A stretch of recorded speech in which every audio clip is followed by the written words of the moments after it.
So, we must not forget another purpose of working with visual images, that is to tell a story through visual images, and without the help of any written script, any language or anything that is there in a written form to be read by the viewer.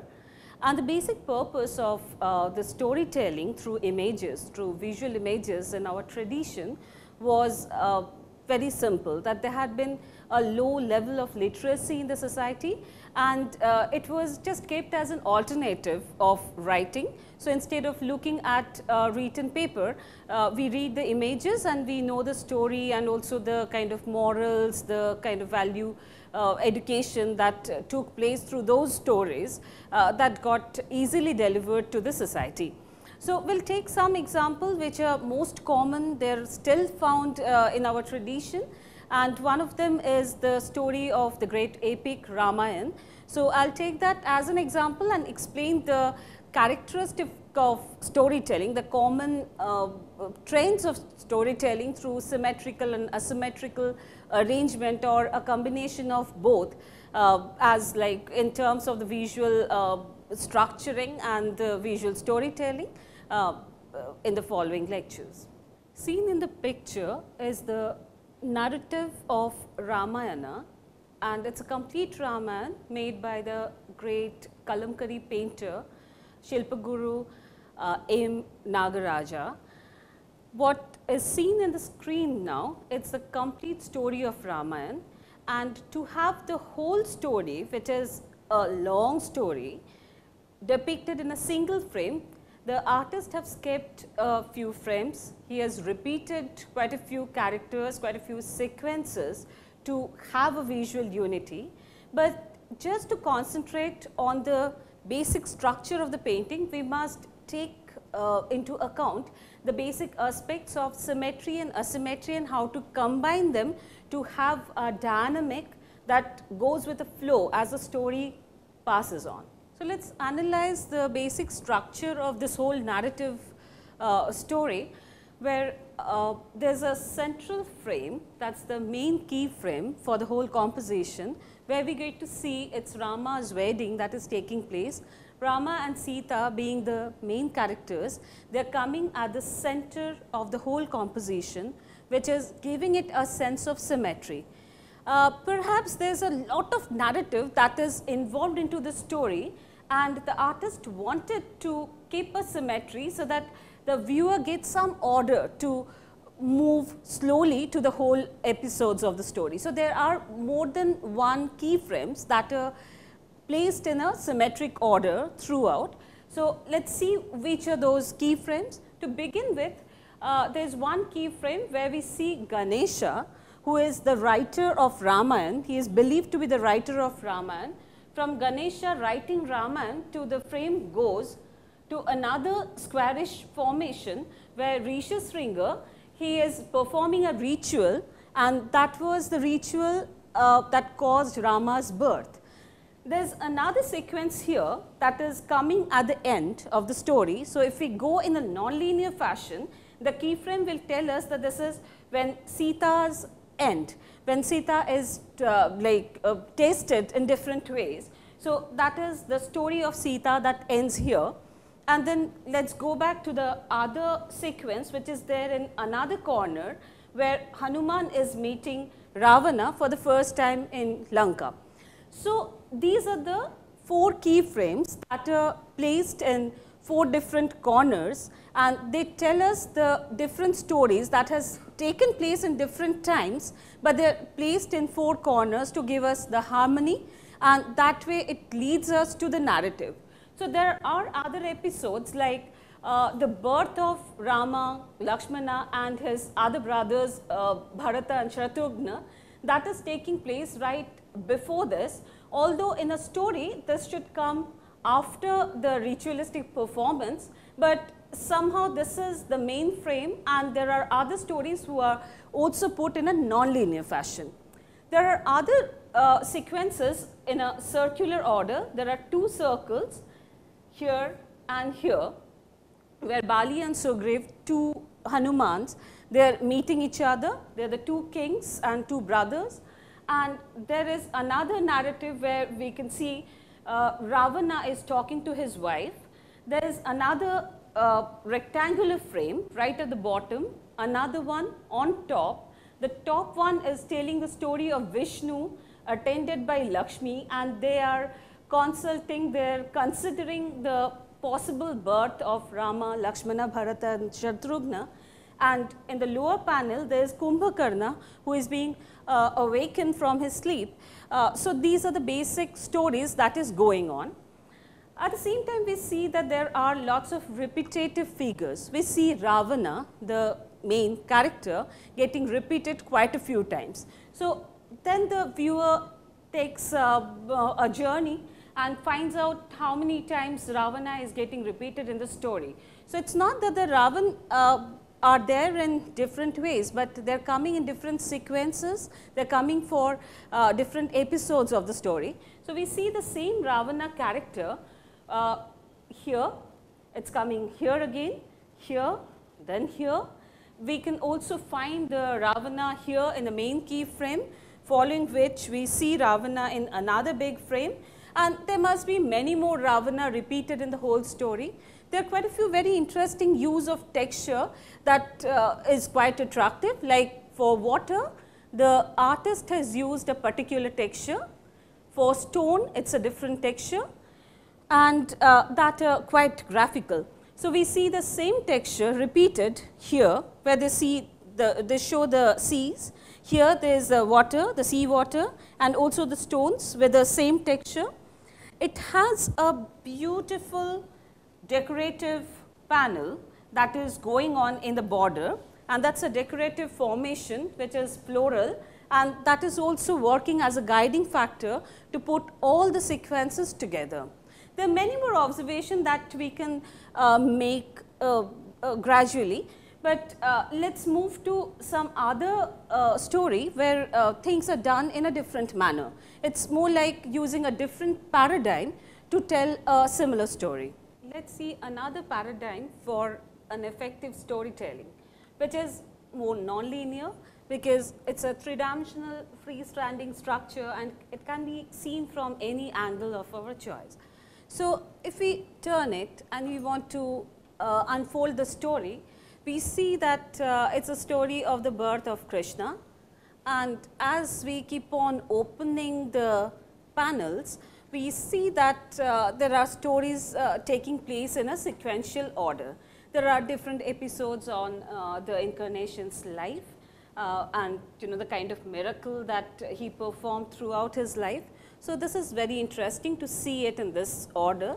We can go to the next sequence and find out a different pattern, which is more like a surprise factor. When you open the thing, you get to see Shiva and Parvati. They are from a different mythological purpose, and this is created with lots of simplification.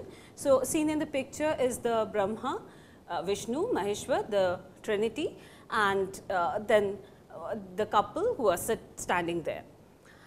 So if we go to the next sequence, which are done in another primary color, we see another narrative that is going on that involves a lot of secular stories, the village life, the daily life sequences, and also in the green there are stories which are going on. So traditionally there are picture storyteller who will unfold this particular structure, and they will tell you the stories one after another. So that is how it goes on in a rotating order. So I will take you to another example. So this is a very interesting paradigm shift when we see that it comes in different sizes and it involves many stories.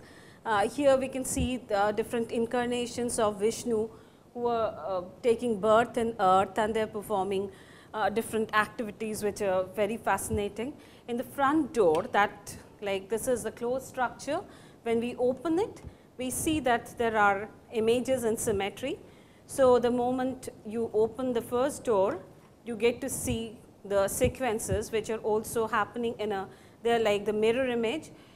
We see a sun here and the moon at the opposite side, but the other things are more or less similar and in a symmetry. So, we see the other characteristic like Vishnu, Shiva, who are there in part of the narrative. We can unfold the story from another order and see there are lots of other narration that is taking place. So, it is like there are multiple stories that are depicted in all of their sides. This is another smaller one of the same story. So, you open it slowly and there are different orders of its openings, and that is how the story gets revealed to its viewer. So, storytelling in traditional Indian folk art has been always very fascinating. The painter, storyteller, they find out different ways to tell stories in different orders. So, it is like a three-dimensional structure again. What when we open, we see different sequences that comes out in a very rhythmic manner. So, that is one way of looking at it.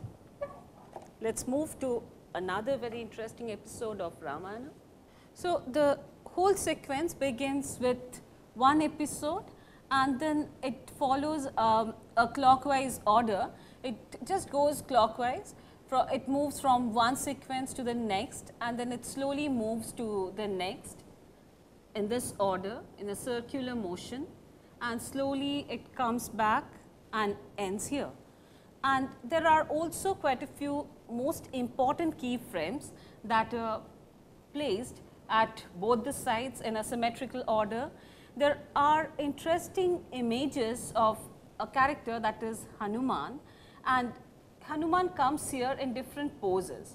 So, it is more like a chronological photograph, like as we see in chronophotography, that the posture changes a bit and then it gives it a sense of movement. So, that is another way of creating a narrative movement, illusion of motion in a static image. So, at the center of the picture there is a big circle, and in the circular format we see another story going on where Rama and Sita are getting married, and that is a happy episode, and that is the central episode of the picture, which is very common in this tradition. Only we see that the background color, which is a light red, that is getting repeated in all other areas, creating a central harmony. So, by repeating the color in different ways, in different ratio, they could put the harmony. This is another narrative panel from Midnapur district of Bengal, and it is painted by Niranjan Chitrakar, one of the traditional painter of that particular district. And seen in the picture are 5 sequences of a story which are otherwise integrated, and it gives us a sense of illusion of movement when we see that there are characters getting repeated. So, it is done with very simple means, some few line drawings, it is almost monochromatic, it does not have much of a color. So, what we see here is a character who is repeated and facing different sequences through different variation in the line and composition. So, they tie together and also goes in one order, which is vertical in this particular case. So, that way the story goes on. So, the basic challenge of telling a story through visual images and not through words, and taking the story to one order in a linear sequence, it provides us with new possibilities. So, what we see here is the different characteristic of compositional arrangement. To be very precise, when we see a symmetry in a composition where there are 2 sequences, it is like as we discussed in the previous lecture, that is like a C and a reverse C from 2 orders that creates a circle. So, similarly a mirror image completes the idea, and the mirror image tells us certain things which are more iconic, which are more definite, direct, clear. But in a story there are complexities, it cannot be always symmetrical, but the symmetry is like a prime factor for a composition. How will I manage storytelling without symmetry? So, how to create balance and symmetry becomes our next consideration, that we take help of symmetry and then put stories in different sequential order. It goes in a dynamic order, it follows a diagonal order, it can follow a vertical order, it can jump into certain area, it can skip a few episodes, it can skip many other sequences and still remain continuous. So, these are the challenges that we face in a narrative visual, and we take up all this kind of elements like the basic principle which is related to the elements of linear qualities, the repetitive format, the pattern, repetition, repeating a pattern and creating new pattern, and that way we repeat a formation, we create new formation, and that way we build up our language that is a complete visual language. It doesn't, it never gets supported by words. Maybe we know a story, but the moral, the kind of ambience that has to be created, where the moral can actually take place, that can educate the viewer, that has to be taken care of. So, we need to know how to choose the right line, the right color, the right composition for that suits the particular story.